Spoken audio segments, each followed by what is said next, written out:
Prinsip ketuhanan Ahok kembangkan Pertamina, banting akhlak palsu Anies dan Rizik, ditulis oleh Manuel di sewar.com. Saya menonton sebuah video bagaimana Ahok memaparkan etika kerja dan akhlak kerja di dalam perusahaan yang ia pimpin, yakni Pertamina, yang merupakan salah satu BUMN yang sangat krusial dalam membangun kesejahteraan bagi bangsa ini. Dan jujur saja, saya gemetar.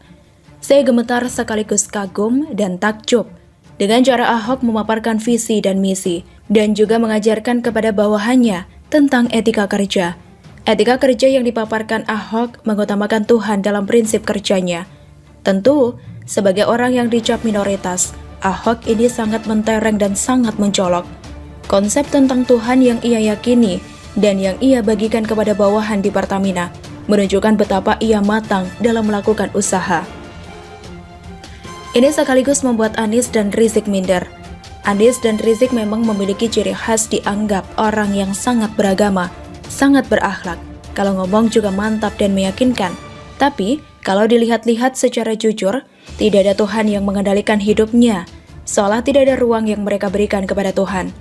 Mungkin ucapan-ucapan khas agamawi dimunculkan, tapi kosong tidak ada esensi. Mereka berbicara ngalor ngidul, bawa-bawa nama Tuhan, tapi Tuhan sekali lagi tidak ditinggikan di dalam kehidupan mereka. Tuhan hanya dijadikan alat pemuas hasrat. Lihat saja, Anies soal sunatullah yang ia katakan dilanggar oleh Ahok. Dengan cara mengalirkan air lewat gorong-gorong, sambil melet-melet dia membawa-bawa nama Tuhan di hadapan para jemaah yang ada di bawah ketiak Rizik pada saat itu. Ia mengatakan dengan jelas, Jakarta mengambil keputusan fatal. Kemudian, dia melet-melet sambil mengatakan, atas izin Tuhan, banjir surut dengan cepat. Semua atribut dan simbol-simbol keagamaan yang ia gunakan dipakai dari ujung kepala sampai ujung kaki. Tapi, apakah mereka menjalankan apa yang Tuhan kehendaki? Tuhan pun tidak digubris, gimana rakyat? Inilah yang terjadi di antara kedua orang bernama Anies dan Rizik. Masih ada tokoh-tokoh lain yang saya bisa sebut namanya satu persatu, tapi males. Nanti ada yang merasa dikudeta. Hehehe, kudetakan sesuatu yang Tuhan tidak suka. Kemudian ada juga yang suka bawa-bawa partai Allah. Tapi partai Allah kok suka lempar-lemparan kursi? Inilah yang menjadi ironi dari para kaum yang menyebut mereka umat Allah. Padahal tindakan jauh dari sifat yang disukai oleh Tuhan. Akhlak Nabi saja dijauhkan, ya mau harap apa dari orang gini? Kembali ke Ahok, dia mengatakan bahwa prinsipnya menjalankan kepemimpinan di negara ini baik lewat kursi gubernur yang direbut dengan cara jorok oleh Anies maupun kursi komisaris utama yang dipercayakan oleh Erick Thohir, sama. Prinsipnya adalah prinsip ketuhanan. Pertama, Tuhan itu esa dan tiada Tuhan selain Allah.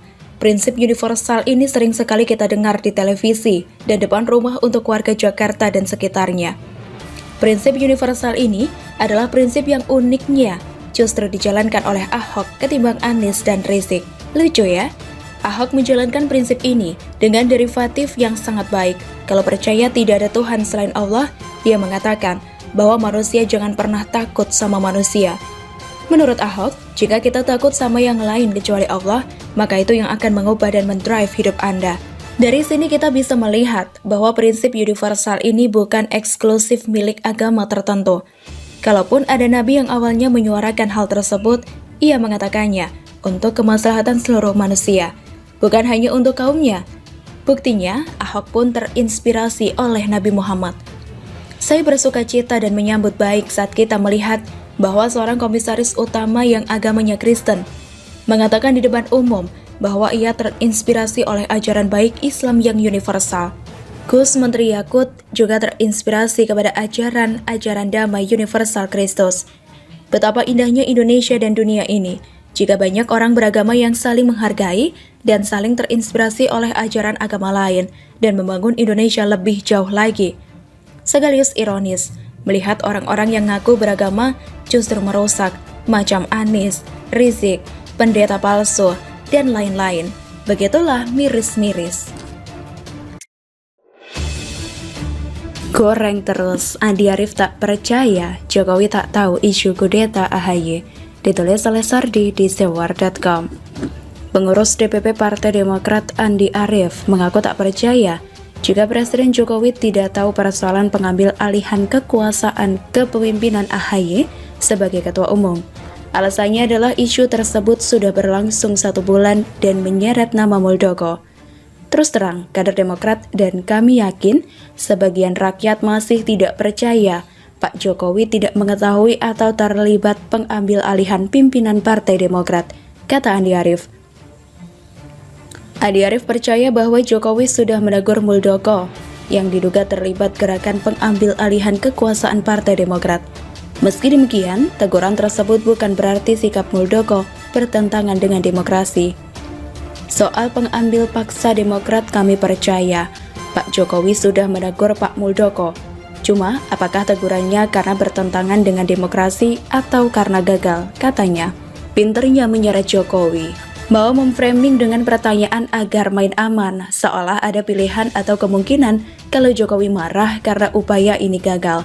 Semua salah Jokowi. Woi, ngaca dulu deh.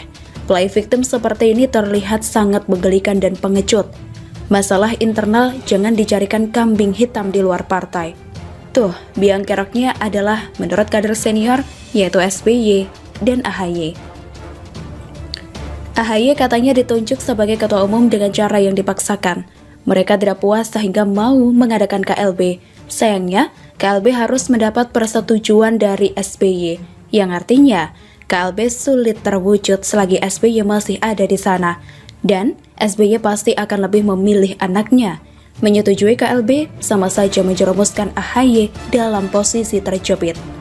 Dan di berita lainnya, katanya AHY yang menunjukkan SBY sebagai Ketua Majelis Tinggi Partai Demokrat. Apakah ini murni karena melihat sosok SBY yang sudah membesarkan nama Demokrat?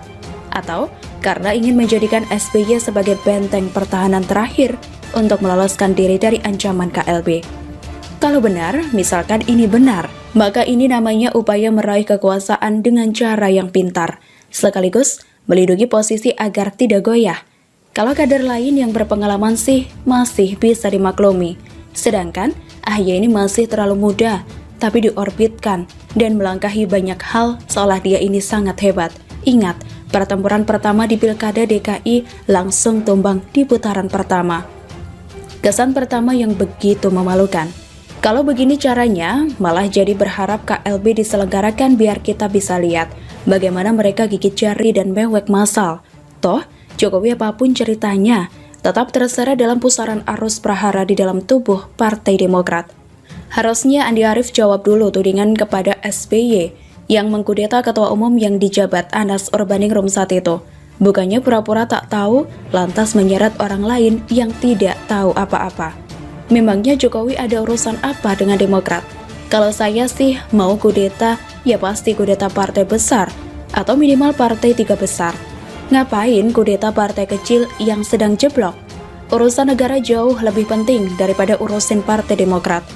Pandemi, kadron, isu-isu sentimen agama, radikalisme, intoleransi, pembangunan infrastruktur, banyak lagi masalah yang butuh perhatian dari Presiden. Sungguh tak tahu diri ada yang secara tersirat menjerat pemerintah dalam hal ini. Suruh SBY fokus lawan kader senior, itulah lawan sebenarnya. Mereka mau KLB, ini perlawanan hidup dan mati. Sekali KLB gol, nasib AHY juga bakal gol. Kemungkinan besar Andi Arief juga bakal kena depak. Lindungi baik-baik sebelum semuanya makin berantakan. Kalau tidak percaya ya sudah, itu urusan mereka. Masa bodoh dengan masalah mereka. Toh, mereka ini termasuk oposisi sejalur dengan PKS. Gabungan dari kedua partai ini juga kecil banget di parlemen. Sejatinya, mereka ini sedang cari perhatian, cari panggung. Bila perlu, cari sensasi biar disorot media dan jadi isu selama beberapa waktu. Ciri-ciri partai kecil yang semakin mengecil pangsa pasar politiknya. Harus jadi pahlawan kesiangan, biar dilirik dan dipuja setengah mati. Nanti, kalau misalnya KLB gol atau AHY dalam posisi terjepit, silahkan play victim lagi ya. Cari kambing hitam sebanyak-banyaknya. Stok yang banyak. Silahkan prihatin. Silahkan curhat sedih di media sosial. Bagaimana menurut Anda?